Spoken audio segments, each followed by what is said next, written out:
All right, so today we're going to be talking about the new backlash going on right now within the Cyberpunk community. Let me tell you what, when you botch a launch as big as Cyberpunk, there's a group out there that's not so forgetful or forgiving for that matter. So we're going to be talking about that in just a moment, despite the really good news that is going on around Cyberpunk right now. But also, we do actually have some good news from CD Projekt RED today, official stuff that we're going to be talking about. We're going to be talking about Cyberpunk 2077 and The Witcher 3 next-gen updates. So yes, let's dive into this right now. First of all, starting out with what I call the new backlash here. Let's dive into this post right here. It says, almost 1 year with absolutely nothing added, and here we are praising them like they already fixed the AI, police AI, old gen performance, and lackluster RPG elements. So I gotta know, guys, what side of the fence are you on? Are you the more forgiving type where you're like, hey, this is CD Projekt RED, at least they made The Witcher 3, they did a great job with that, I'm gonna give them the benefit of the doubt and let them fix this thing? Or are you absolutely unforgiving and like, I am not gonna forgive these guys, they botched the launch?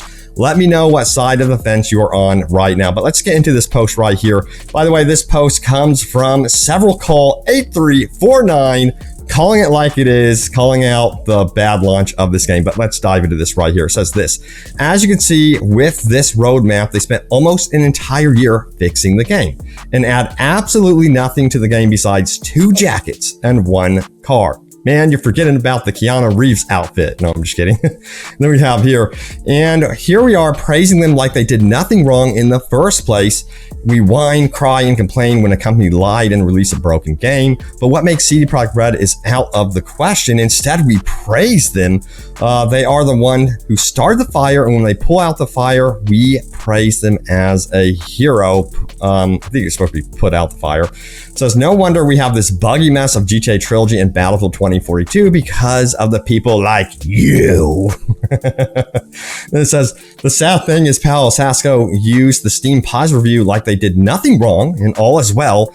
How can you expect a company to change when you praise them even though they lied to your face? And then we have Palo Sasco, of course, says, last day Cyberpunk received a flood of very positive reviews on Steam from new players. You can't imagine what it means to me. Yeah, you know, it's definitely a really tough spot for developers in particular to be in.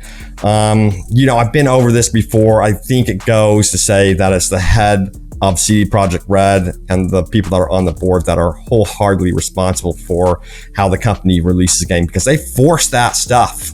No matter what, developers, if you're like an artist, if you're a sound designer, if you're the script writer, you have no choice when a game releases. You have no say in it. You're not sitting on the board.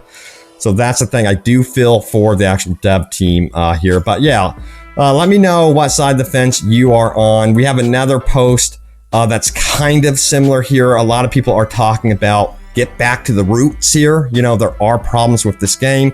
We have a PSA. It says, PSA to these new players, the bugs are not why people criticize the game. And this one comes from T32 Dank. It says, I played on PC, so I generally didn't expect the jank at launch, but the bugs and glitches with this game is not why people are negative about it.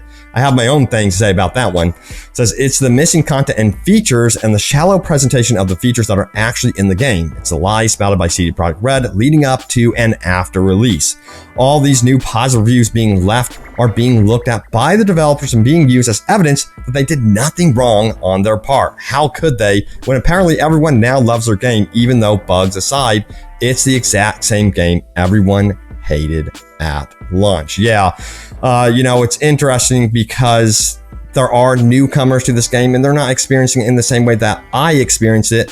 When he's talking about people aren't being negative about the game when it comes to glitches, that's me though. I experienced a ton of glitches with my first playthrough with this game, and I was just absolutely heartbroken that I was going through so many problems with the game. So yeah, that is an actual issue in my opinion. And when a game releases with that many critical bugs that are interrupting your story progression, RPG elements, that's a huge issue. But anyway, we have this one. We're going to get into the official stuff from CD Projekt RED. Check this out right here. It says, CD Projekt RED promises Cyberpunk's next-gen update is still on track for real this time. It's set for launch in the first quarter of 2022. So they say they are absolutely 100% on target for this next gen release. And it's good that they have actually listened to their dev team on the delay. So that's really good to know. That's the first good sign that there's a change happening within CD Projekt RED, is that they're willing to listen to the dev team instead of board members and investors. So that's really cool. Now we have this one right here, a little slide here from their earnings call, and we have the target release day, of course, Q1 2022 for Cyberpunk. And then, of course, you can't forget about The Witcher Wild Hunt. Its target release is going to be Q2 2022 after, of course, Cyberpunk 2077. And then, of course, they have this right here. They have recent acquisitions that are going to be opening up opportunities for the entire CD Projekt group, I guess you would say. So I'm curious to see what happens with these two studios.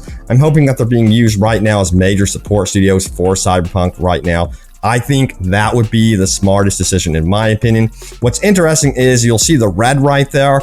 They are beginning to mess around with new, I guess you'd say, games, or they're in their early phases for new projects. So I'm really interested to see what they're working on. This could be the new stuff related to a Cyberpunk sequel, or of course, The Witcher 4, which would make a lot of sense because we have heard that seems like that's the direction they're going to be going in 2022 alongside development of these expansions, which kind of worries me, to be honest with you, because I don't like it when developers are spread too thin. So hopefully that's not happening right now. Now we have this one right here. CD Projekt RED is scaling back Cyberpunk support to work on expansion. That just means that they're not as worried as much about bugs and glitches. And honestly, I've been playing the game again recently, and I haven't been running into much in the way of bugs and glitches, at least groundbreaking game-breaking bugs and glitches. But then we have this in CD Projekt RED's quarterly 3 earnings report. It shows that the majority of the company was still supporting Cyberpunk up until the end of September this year. Now CD Projekt is focused on Cyberpunk's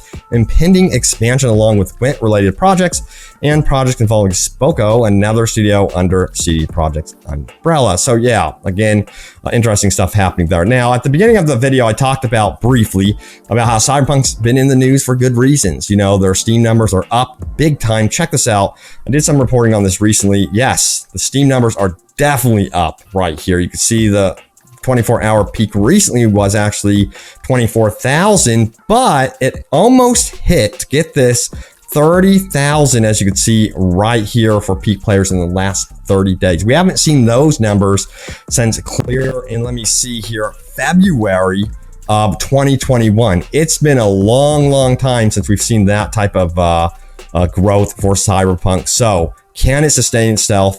Now, what's interesting is we're seeing something happening with The Witcher 3. The Witcher 3 is having a good time of it, I guess you would say, with 20,000 playing, I guess, right now, with a peak of 24,000, but all-time peak 103,000. Remember, Cyberpunk's all-time peak was nearly 1 million players, so you could see why CD Projekt RED would be interested in, really developing for that game and getting it into a proper stance, I guess you would say. But yeah, it kind of pales in comparison to, of course, GTA 5, which has these crazy numbers. And this is the game that always worries me when it comes to other developers chasing things like multiplayer. And that's kind of my fear with Cyberpunk, is they would ultimately be like, hey, we want those numbers. We're not happy enough with what we currently have. We want to chase the online stuff. So that's where my worry does come in, of course, all the time, is seeing the crazy GTA numbers. You can see right here, a lot of companies are just looking at this like, how do we become this? God, what game can we make next? So that's basically what I think CD Projekt RED is kind of thinking. I hope they slow down that thinking though. You know, give yourself some time to really flesh out some single player games. Keep your single player franchises alive and well. Keep them going. They should be the core experience, in my opinion, of CD Projekt games. And then if you're successful there over and over again and constantly developing, games that are single player and that people love, then you can maybe mess around with online stuff. But yeah, I love my single player games. But now it's time to go over your top comments. Remember, leave a comment down below. It could end up right here in a future video. So let's do this. My most recent video was this one right here. Cyberpunk sequel. CD Projekt RED gives official update about the sequel. And yes, The Witcher 4. So let's see what you guys had to say about this one. We have Vec, who says, it's good that they seem so heavily invested into Cyberpunk IP. It means they will be willing to go the distance to make it a success. However, I'm sure there are a lot of people that would prefer for them to focus on their current project rather than the future ones. It's perfectly normal for development studios to already be planning almost decades in advance. However, CD Projekt RED could stand to be a little less loose-lipped when it comes to the projects far into the future, just to keep expectations manageable. Yeah, you know, I totally agree about this one. Now, what's interesting is what has happened with Cyberpunk is they had to develop an entirely new world. They had to figure out how to make cities, the streaming technology for these cities. You could say that's true about The Witcher, but it's on a whole different scale with Cyberpunk, in my opinion. Now things are getting a little bit easier for them to start producing Cyberpunk games, and that's why they would probably want to start planning for a Cyberpunk sequel right now to really get ahead of the game with this new, I guess you would say, engine that they have really developed for Cyberpunk. Of course, I really want them to focus on the expansions, but I think they're going to have separate teams for everything. That just makes sense. It just does. You have to be competitive in this industry.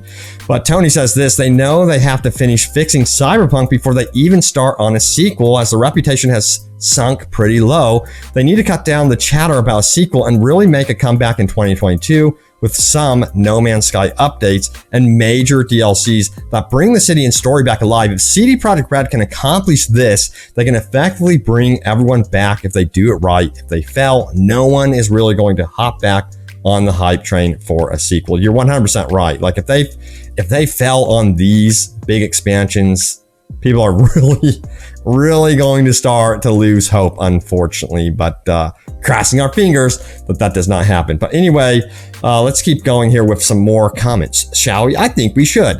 We have Jesse Hood, who says this, I started watching your channel due to the mostly unbiased reviews. Everyone has their own biases of Cyberpunk 2077. Cyberpunk has given me 300 plus hours of entertainment and feels. Even with the missing promises, that were made and my dislike of certain things, I will continue to play Cyberpunk. I'm truly excited to see this, the future of this IP and what CD Projekt RED planned for. Keep up the fantastic work, and I look forward to seeing what's next. Thank you so much. I appreciate that. I'll keep you guys updated. I'm trying, my best to keep you guys updated in like a really super fair and balanced way, I guess you would say. Also trying to give my honest opinion about everything. But yeah, there it is, guys. The latest happens around Cyberpunk, and we got some Witcher 3 in there. But stay tuned for more Cyberpunk 2077 and open world gaming goodness, and I will see you all next time. Take care.